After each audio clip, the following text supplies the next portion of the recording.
Okay, this video is to show you how to input an image into the background into Revit, and so that you can conveniently draw walls on it. So if you are in my class under Revit, you have a Revit resources. I have a whole bunch of samples that I've gotten off Facebook, but you can get them from anywhere. So the classic is the front elevation and then the floor plan.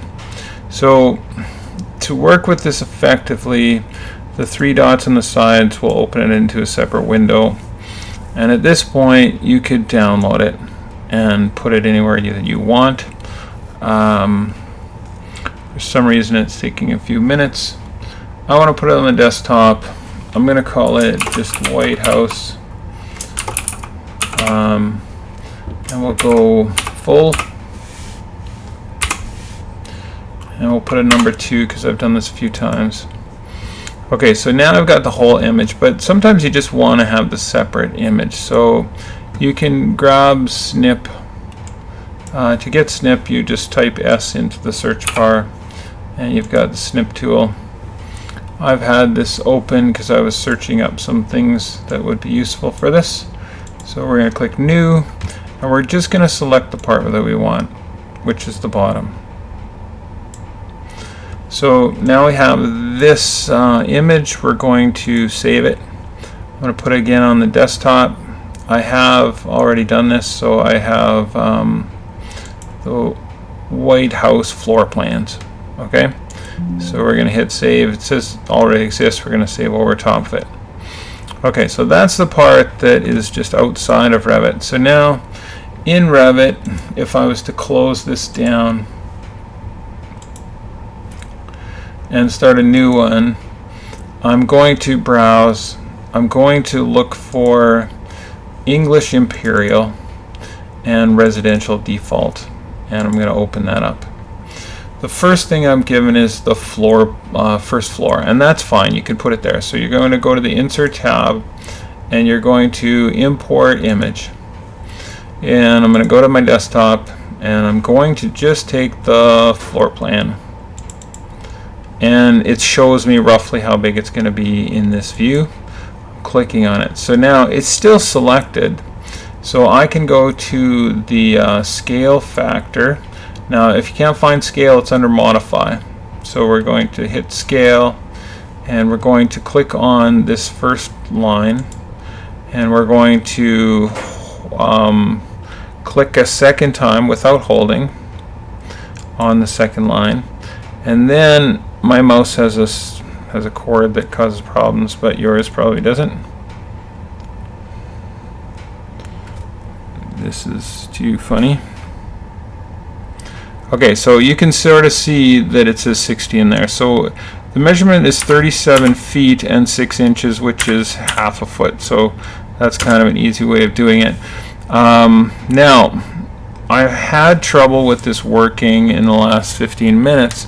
And so I found that if you basically click once, click twice, overwrite the number that you want, then hit enter, it should work. If it doesn't work, then that's something that you missed one of those steps. So if I measure this again, it is now roughly 37.5, depending on where I stop my mouse. Okay, so that's our image. And now you can pin it. So let's say right now I can move it around. If it's moving around and you don't want it to move around, you can just hit the pin button, and then you can't move it around. So from there you're going to go and get your walls.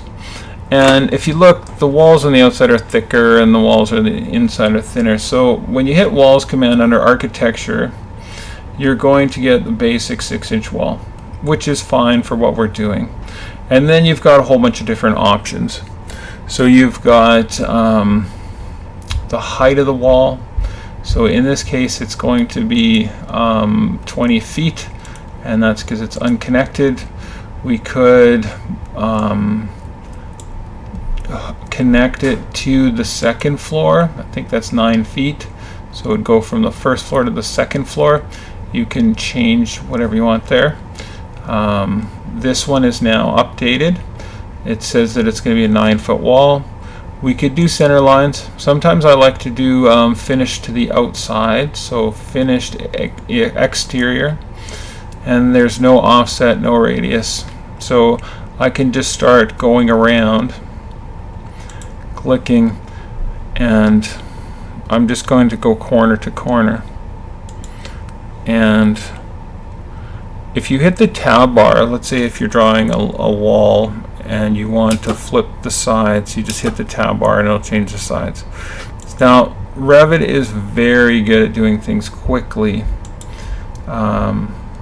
so it's best to just put them where you think you're going to want them, and then hit escape when you're done. And so you see that I've got a border around the house. I can click on modify, so I can click on this wall, and I found that the easiest way is just to use the arrow keys for moving it just a slight bit. If you wanted to, you could type in a measurement, but for this we're just doing a rough plan. A lot of times we just want an idea of the house, what we can do. So now I've done the outside walls, so now I'm going to do the inside walls. So I'm going back to architecture walls.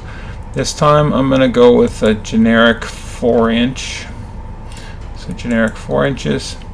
And now you can start doing it. If you're going to have a doorway, so right here you're going to have doorways, it's best to put a wall right across. And that way you can put the doorways in. If you're going to have an opening, then maybe, so here I'd hit shift just to switch sides. If you're going to have an opening, then you don't need to have you can just sort of leave the opening, or you can add it in later. It's up to you. I am still on finished exterior, so you can do whatever you want. You can always change it later. So I'm just doing a quick and dirty job. You can see that there's a doorway there, so I'm going to continue on. Anytime you need to hit escape to get out of the tool, and then I think you're still in the tool.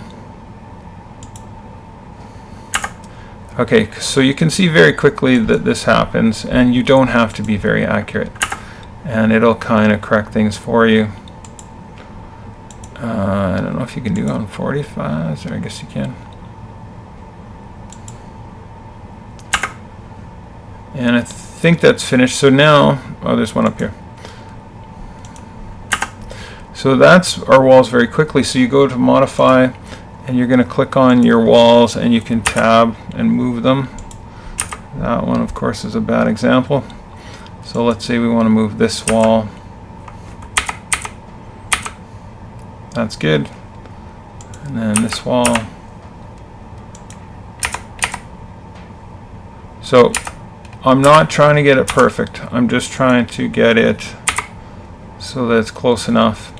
So I'm just using the modify arrow, and I'm moving it with the arrow keys. And so then you can change things by moving dots. I don't know if that's the one to do. So these little blue dots, you can click on them and cause your walls to move. So I hope that makes sense. If you click on the three-dimensional view, you can sort of see that you have walls. If you hold shift and the center mouse button, you can spin around, take a look. And then to go back to your first floor plan, if you want to, you can move your background image. You could copy the background image if you want. So let's see if we can do that. So we're selecting that image and copying it. Does that work? No. Let's unpin it. So we're going to unpin that image. So now we could move the image out, and we got it by itself. And so now it should be easier to copy.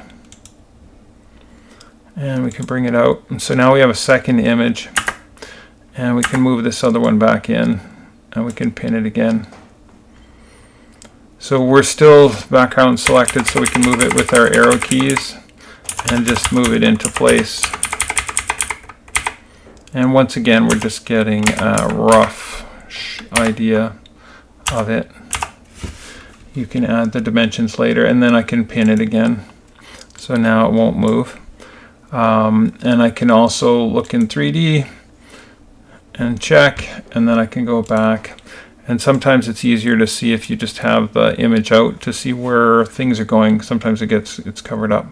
So if you wanted to put a door in, you could go to architecture and you can look for doors, and probably the greatest chance of success is the small doors. When you're doing a door, it's whatever side you hold it on, and then you can hit shift to change the orientation. So that door was a little tight. In fact, we might have to modify our doors for this house because I think it was actually a tiny house. But you get the idea with putting in doors. If I go on one side of the wall, it changes to the other. So just move it back and forth. And then if it's the wrong way, you can hit shift and you can put your doors in very quickly. So I hope that makes sense. Good luck with doing yours, and have fun.